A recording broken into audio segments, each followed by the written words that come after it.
We are joined by the away team head coach. Welcome, sir. Coach Truter, perhaps if you can just give us a brief summary of the match from your perspective.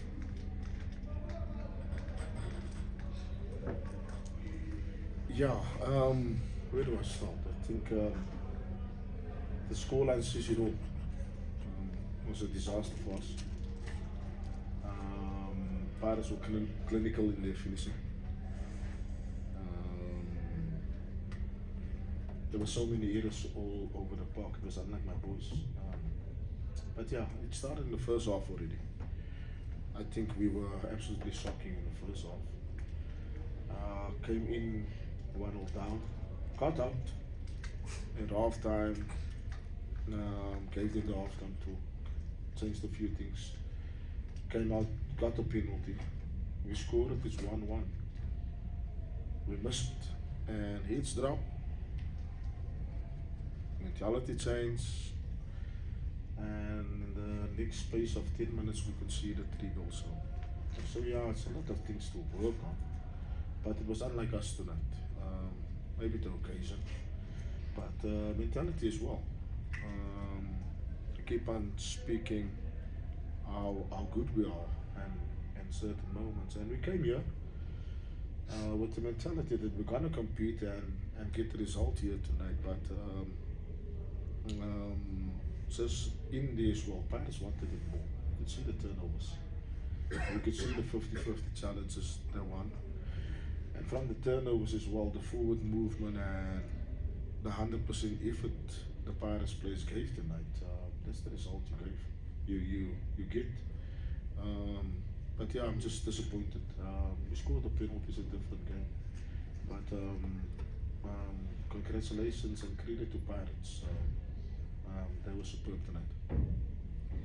We'll now open for questions from the floor. As per norm, we've got a roving mic. Please, by show of hands, identify yourself as well as the media company you represent prior to asking your question. Do we have any questions? Any questions? Okay, we'll start with the first 3, starting back there. 2 gentlemen anointed. Thank you. My name is Tabiso from Radio 2000. Coach, I know your team prides itself on that defense. That defense is very stingy.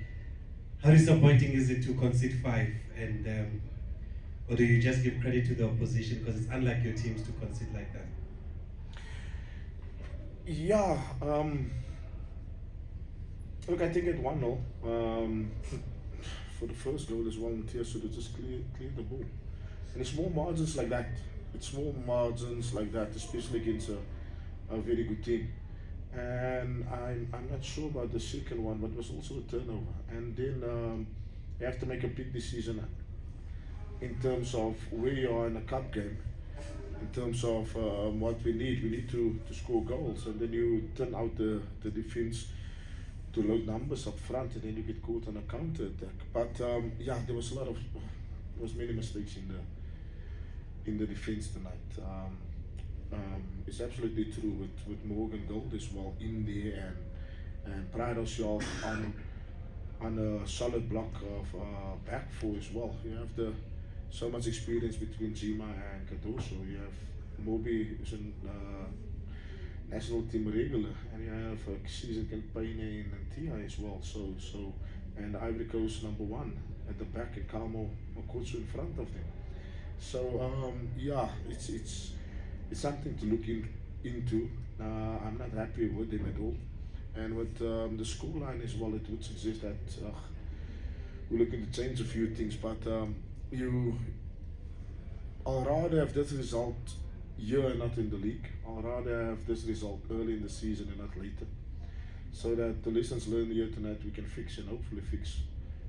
I'll take you back to Manning Rangers when they won the league. I think their first league game was 5-0 against Chiefs. The next one was 9-1. Yeah, and then they also had a 5-0 later on as well. Yeah, I think they also won 9-1 something before. Exactly, and yeah, it's not over yet. But this lesson comes very early, and hopefully we will learn from it and grow from it. And with the result like this, anything can happen. We I'm concerned as well.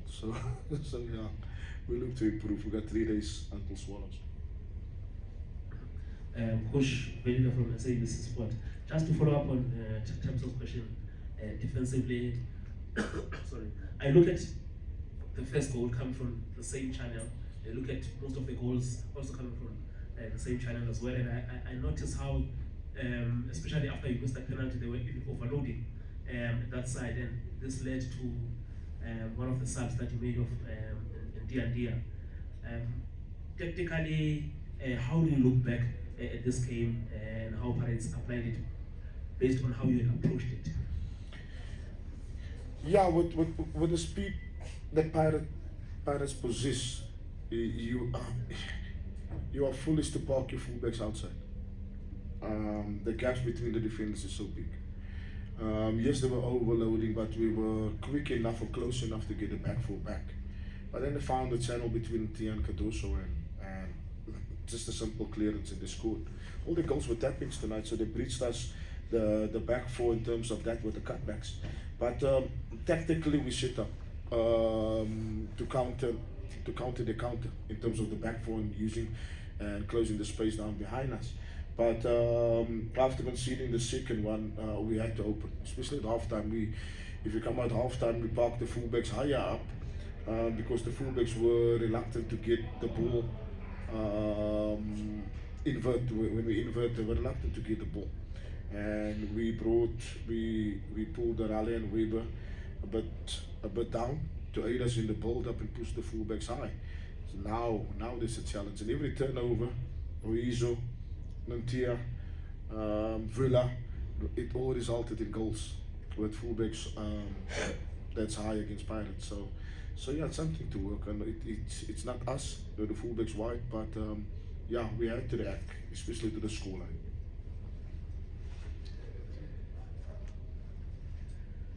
Joseph from Sports Coach, good luck for tonight. But the difference that made penalty miss, what probably went on after that? Was there any plan to recover? Because immediately after that, just a minute or so, you considered a goal from that incident. What was the thought? Was it the right person to take it? Hizu and all of that. Just take us through that moment, if it would have changed the match. Hizu is our number one penalty taker. But also with me, there's a certain belief if you make the penalty, you don't take the penalty.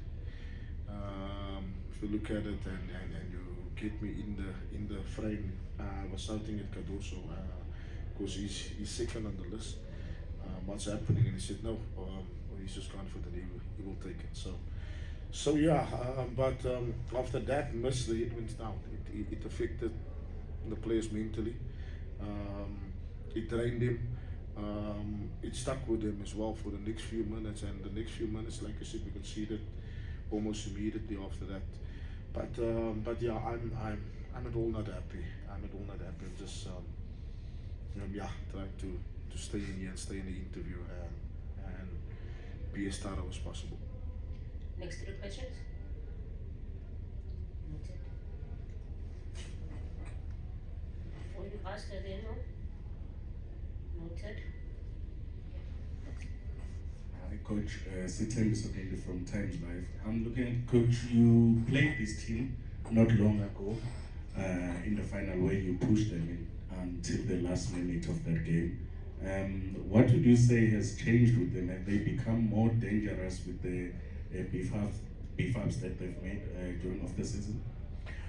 The mentality has changed. The mentality definitely has changed. We could see the quality, we could see the understanding and the growth in the team.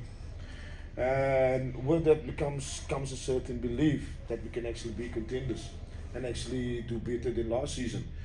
But the belief and the mentality, you still have to come and play football. And that was the difference tonight. The Pirates boys played football and they wanted this game. While I think with the mentality of us, I'm not saying players of us, thinking that we can come here to Orlando and just show up and not compete and we'll win the game against Pirates. I think the mentality is wrong. If you look at the place we lost and the place we got in, it's a bit the quality in terms of technical and tactical ability. But the mentality right to the squad. There's a bit of confidence, there's a bit of arrogance as well, but football will humble you. And that's what we found out tonight. It's a hard lesson, but like I said, it will humble you, and it's a bit the pill to swallow.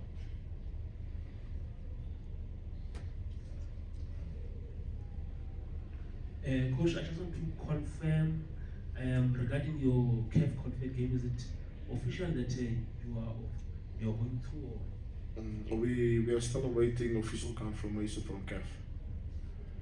So that's rumors coming from their camp and from Swatini, but nothing official from CAF. Follow-up question? There's no one else.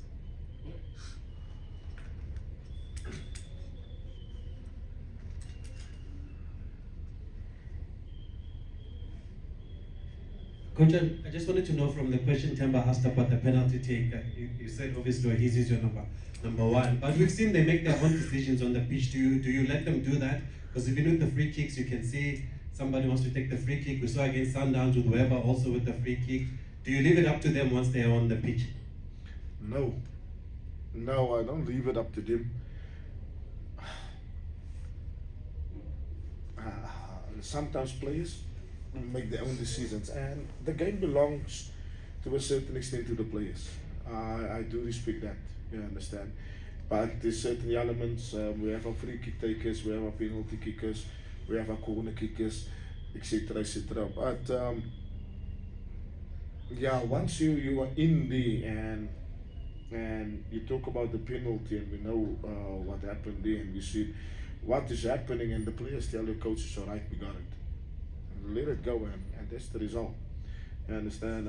I saw my coach having a go with Weber for allowing Tiklas to take the free kick because you're not assigned to free kicks. And that's the thing with players and the tactical discipline on the pitch as well. Once you make your own decision on the pitch, it's you and 10 others that are thinking different to you.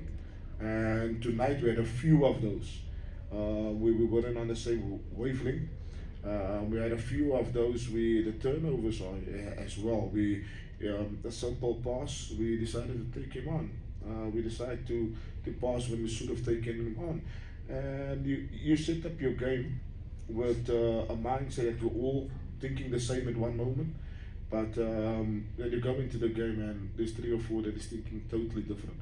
And that's the challenge at the moment with in the league or at this level. The discipline, the organization and things like that. It's the small margins. It's the small margins at the moment. But tonight it was a big margin. On that note, we've come to the conclusion of our press conference with Coach Brandon Truter. We'll be back shortly with another 5 seconds.